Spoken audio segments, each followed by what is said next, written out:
Now, it's time for us to start looking at some practical combat applications of the back Ezekiel. There are three in particular that I want you to become extremely good at.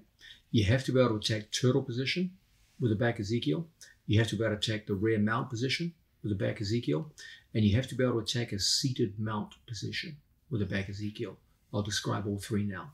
Okay, let's look first at the turtle position. It's probably the most common application that we see of back Ezekiels.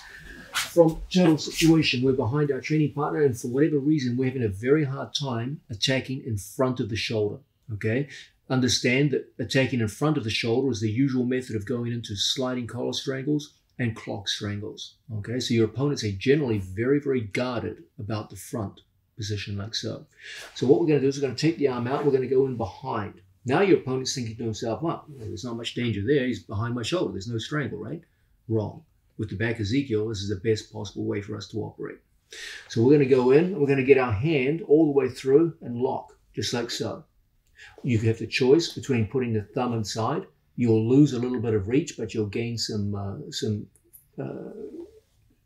strength on that grip, versus going in here where you get a very good grip indeed, okay? Now, if you just turn this way, I want to use my knee to go in here in front of my training partner's knee. Okay, so we start off by getting this claw grip on our training partner, coming through all the way like so. Now I take my knee and I put it in here. Now I start pushing my training partner forwad, just make a strong base, I drive my training partner forward into the ground so that from here I can start to spread out his base and get an initial hook on my training partner's leg, just like so. So you can see what's happening. My training partner's getting sort of broken down to the mat. He's probably going to base out with his elbow so he doesn't fall over, and we'll end up in a position like so. Now we go through further and get our shoulder all the way behind our man so we can lock up and get, you guessed it, punching knuckle deep right inside our training partner and lock up like so. My flat fist comes around the corner and starts to lock. From a position like this, you could just strangle right from here.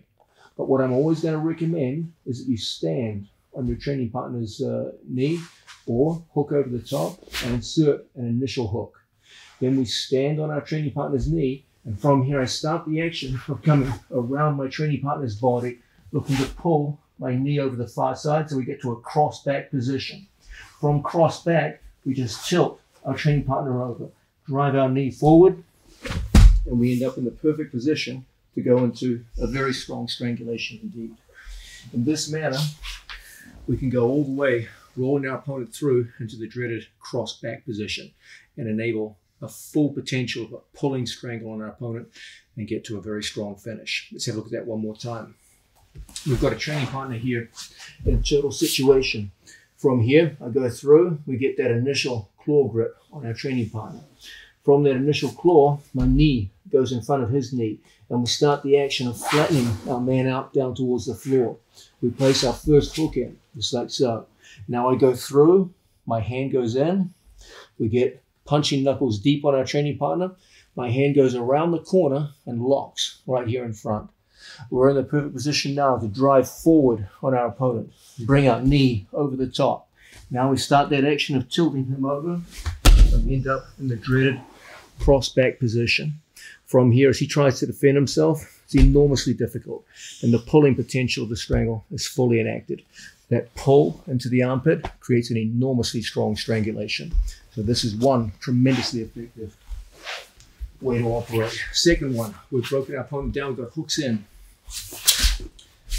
From here, Giancarlo is doing a great job of defending the lapels, and I'm having a really hard time getting a breakthrough. So we pull out, we start all the way through and get our claw grip. My opponent's not threatened initially by this grip because he feels the strangle's coming on this side. As he worries about my left hand, I go through and I set my right. Now I pull my left down, we lock up, punching knuckles deep, we go around the corner and lock. I put a foot on the hip, we get the cross hook position, and you guessed it, now we're into our favorite finishing position, the cross back position. We hit a nice pull and it's done. So here, he sees the danger on the right hand, okay? No problem. I go through and I place my left hand. I pull my hand free, lock up, hand comes around, it's a flat fist, as I'm sure you guessed already, and then legs go over the top, and we're in the perfect position to enact a very strong strangle.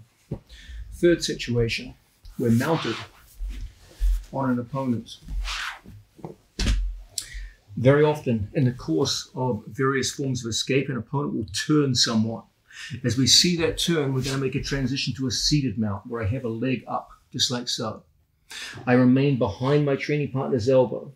And from situations like this, it's not difficult for us to go through and lock. I place my hand in, going punching knuckles deep, flat fist comes around the corner, and we're set.